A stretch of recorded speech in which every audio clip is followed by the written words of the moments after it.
PR পদ্ধতি চাপিয়ে দেওয়ার চেষ্টা চলছে বললেন নজরুল ইসলাম খান। এদিকে যারা পেছন দিয়ে ক্ষমতায় আসতে চায় তারাই পিআর চায় না বললেন দেলোয়ার হোসেন। জানাবো সংখ্যা কমেছে ফেব্রুয়ারিতে নির্বাচন সংকটের মধ্যে ধীর সরকার ও সেনাবাহিনী। এদিকে এক মুজিব লোকান্তরে লক্ষ্য মুজিব ঘরে ঘরে আদালত চত্বরে পলক।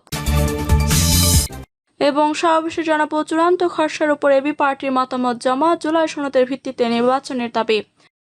শুনছিলেন সংবাদ শিরোনাম, এবারে বিস্তারিত।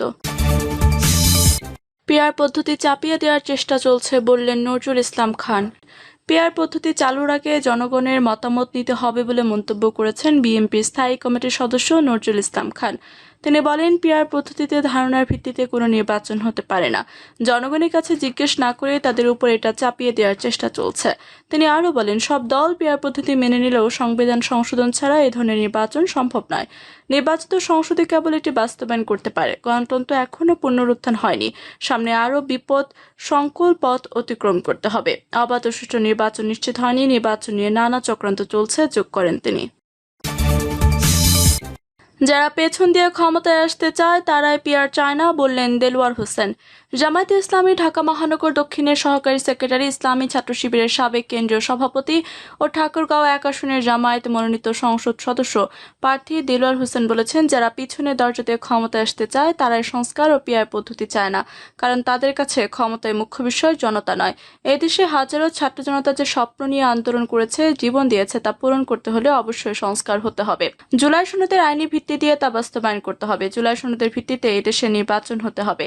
তিনি আরও বলেন, আমরা সুন্দর একটি বাংলাদেশ বিনির্মাণের স্বপ্ন নিয়ে কাজ করছি।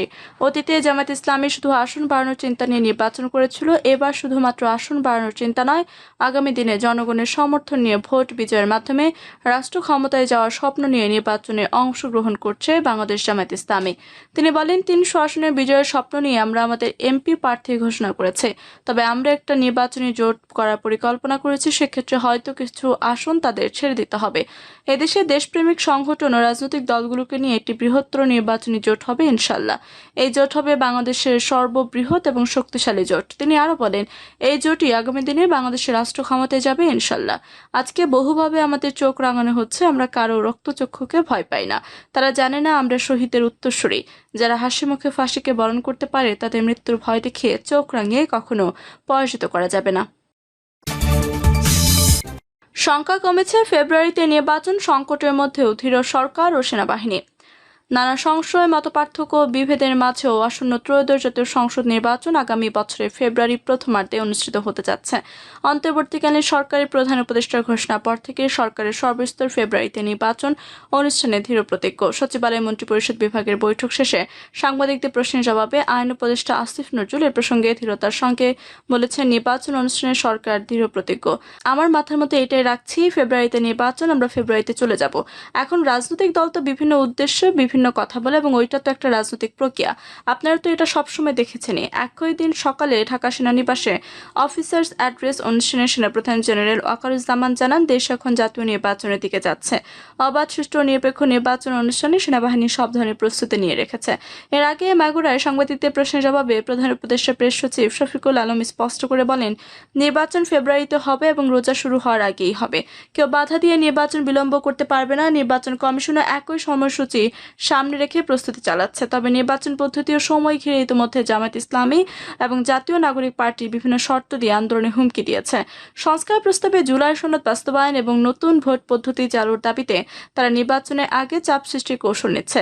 জাতীয় নাগরিক পার্টির মুখ্য সমন্বয়ক নাসিরউদ্দিন পাটোয়ারি বলেন, ফেব্রুয়ারিতে নির্বাচনের ডেট ঘোষণা হয়েছে, কিন্তু ফেব্রুয়ারিতে নির্বাচন হবে না। ফেব্রুয়ারিতে নির্বাচন হলে সংস্কার ও নতুন সংবিধানের জন্য যারা শহীদ হয়েছিল তাদের জীবন ফিরে দিতে হবে সরকারকে।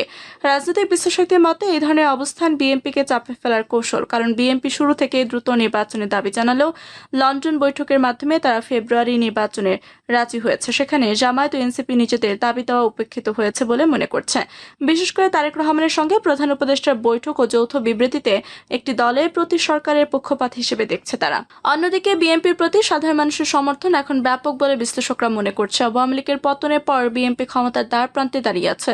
এমন প্রত্যাশায় ভোটের রাজনীতিতে ঘনীভূত হচ্ছে। ফলে বিএনপির কোনো প্রার্থী বা নেতাই এই সুযোগ হাতছাড়া করতে চাইবে না। কৌশলে ছাড় দিয়ে হলেও আগামী নির্বাচনে সব দলেরই অংশগ্রহণ তারা প্রত্যাশা করছে বলে জানা গেছে বিএনপির সিনিয়র নেতাদের সঙ্গে কথা বলে। এদিকে ভোটের রাজনীতিতে জামায়াত বা এনসিপি কেউই তেমন সুবিধাজনক অবস্থান বা সম্ভাবনা তৈরি করতে না পারায় কোণঠাসা অবস্থায় পড়েছে। সাংগঠনিক শক্তির বাইরে সাধারণ মানুষের বিস্তৃত বা ব্যাপক সমর্থন নেই জামায়াতের পক্ষে। এনসিপির সমাবেশগুলো লক্ষ্য করলেও একই চিত্র দেখা যায়। জনমানুষের খুব কাছে এখনো তারা পৌঁছাতে পারেনি। ফলে নিজেদের উপর এসে পড়া চাপ থেকে অন্যদের উপর চাপ সৃষ্টি করতেই জামায়াত এনসিপি দুটি দলই নানা ধরনের কৌশল অবলম্বন করছে বলে মনে করছেন রাজনৈতিক সংশ্লিষ্টরা। এরই অংশ হিসেবে নির্বাচনের আগে জুলাই সনদকে আইনগত ভিত্তি দিয়ে বাস্তবায়ন করার দাবি তুলেছে জামায়াত এনসিপি। এর সঙ্গে ভোটের আনুপাতিক হার বা পিআর পদ্ধতি উচ্চকক্ষ নিম্নকক্ষ উভয় সংসদেই চালুর প্রস্তাব জোরালো করেছে জামায়াত ইসলামী। জামায়াতের নায়েবে আমির সৈয়দ আব্দুল্লাহ মোহাম্মদ তাহের এ প্রসঙ্গে গণমাধ্যমকে বলেছেন, অবাধ ও সুষ্ঠু নির্বাচনের জন্য সংস্কারের সনদ আগে বাস্তবায়ন করতে হবে। যাতে এতে বাধা তৈরি করেছে তারাই নির্বাচনকে প্রশ্নবিদ্ধ করতে চায়। বিএনপি শুরু থেকে এই পদ্ধতির বিরোধিতা করে এসেছে। এ প্রসঙ্গে বিএনপি স্থায়ী কমিটির সদস্য মেজর হাফিজ বলেন, যারা গণতন্ত্রে বিশ্বাস করে না তারা নতুন নতুন তত্ত্ব আনছে। পিআর নিয়ে ধোঁয়াশা সৃষ্টি করা হচ্ছে। সংস্কার কার্যক্রমে বিএনপিকে বিরোধী পক্ষ বানানোর চেষ্টা চলছে। সংবিধান সংশোধনের একমাত্র অধিকার তাদেরই যারা জাতীয় সংসদে নির্বাচিত হয়ে আসবে, অন্য কারো অধিকার নেই। এদিকে জুলাই জাতীয় সনদের সমন্বিত খসড়া পাঠিয়েছে জাতীয় ঐক্যমত্য কমিশন। বহুল আলোচিত ও প্রত্যাশিত জুলাই জাতীয় সনদের চূড়ান্ত খসড়া নিয়ে বিএনপি সহ দলগুলো নিজেদের মধ্যে আলোচনা বিশ্লেষণ করছে। সনদে 84টি বিষয়ে ঐক্যমতের কথা বলা হয়েছে। আর 15টি নোট অফ ডিসেন্ট দিয়েছে দলগুলো। এর মধ্যে 10টি প্রস্তাবে নোট অফ ডিসেন্ট দিয়েছে বিএনপি। তবে বিএনপির একাধিক সূত্র জানিয়েছে, জুলাই সনদের নোট অফ ডিসেন্ট চূড়ান্ত খসড়ার মতামতের কিছু বিষয়ে ছাড় দিয়ে আরও উদারতা দেখাবে তারা। বিশেষ করে সংসদের উচ্চকক্ষের পিআর পদ্ধতি, তত্ত্বাবধায়ক সরকার গঠন পদ্ধতি সহ 2-3টি বিষয়ে ছাড় দেওয়া হতে পারে, এমন সুর শোনা যাচ্ছে বিএনপি স্থায়ী কমিটির সদস্য সালাউদ্দিন আহমেদের কণ্ঠে। জুলাই সনদের মত পার্থক্য থাকা বিষয়গুলো নিয়ে তিনি গণমাধ্যমে বলেন, এগুলো নিয়ে আলোচনার মধ্য দিয়ে একটা ব্যবস্থা করা যাবে বলে আমার বিশ্বাস। এছাড়া সাংবাদিকদের সঙ্গে আলাপকালে সালাউদ্দিন আহমেদ বলেন, প্রধান উপদেষ্টা ইতিমধ্যে নির্বাচন কমিশনকে চিঠি পাঠিয়েছেন। নির্বাচন কমিশনের প্রস্তুতি প্রায় শেষ হয়ে গেছে। নির্বাচন নিয়ে আমাদের কোনো সংশয় নেই। যারা মাঠে নির্বাচনের সংশয় প্রকাশ করছেন তারা কৌশলগত কারণে বলছেন। এ বিষয়ে মন্তব্য করার কিছু নেই। কিছু বিষয়ে বিএনপি ছাড় দিলে নির্বাচন নিয়ে কারোরই আপত্তি থাকার কথা না বলে মত দিচ্ছেন রাজনৈতিক বিশ্লেষকরা। দেশে বর্তমান পরিস্থিতি বিবেচনায় দ্রুত নির্বাচন অনুষ্ঠিত করাকে তারা অন্তর্বর্তী সরকারের প্রধানতম দায়িত্ব বলে মনে করছেন। এ প্রসঙ্গে ঢাকা বিশ্ববিদ্যালয়ের সাবেক অধ্যাপক মাহবুবুল্লাহ বলেন, নির্বাচনের সময় ঘোষণার পরও নানা দল নানা ধরনের বক্তব্য দিচ্ছে, তা দেবেই। এগুলো বিএনপির উপর চাপ তৈরি কৌশল হতে পারে, আবার নির্বাচনের আসনের ব্যাপারে দর কষাকষির বিষয় থাকতে পারে। সরকারের এখন লক্ষ্য থাকা উচিত কিভাবে ফেব্রুয়ারিতে একটা সঠিক সুষ্ঠু নিরপেক্ষ নির্বাচন অনুষ্ঠিত করা যায়। এদিকে নির্বাচন নিয়ে এনসিপির নানা ধরনের বক্তব্যকে রাজনৈতিক বিশ্লেষকরা আমলে না নেওয়ার বিষয়ে মত দিচ্ছেন। এমনকি ফেব্রুয়ারিতে নির্বাচন হবে না এনসিপি নেতার দেয়া এমন বক্তব্যের পরিপ্রেক্ষিতে সচিবালয়ে সাংবাদিকদের এক প্রশ্নের জবাবে পরিবেশ, বন ও জলবায়ু পরিবর্তন মন্ত্রণালয় এবং পানি সম্পদ মন্ত্রণালয়ের উপদেষ্টা সৈয়দা রিজওয়ানা হাসান জানান, এনসিপি কি বললেও তাতে কিছু যায় আসে না। নির্বাচন অনুষ্ঠানের সময় নিয়ে বিভিন্ন দলের নিজস্ব হিসাব নিকাশ ও রাজনীতি আছে।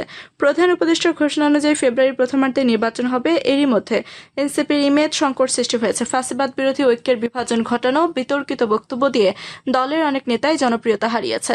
অভ্যুত্থানের বছর ঘুরতে এনসিপিকে নিয়ে মানুষের আশা আকাঙ্ক্ষা ফিকে হতে শুরু করেছে। দলটির কেউ কেউ জড়িয়েছেন নানা বিতর্কিত অনৈতিক কাজেও।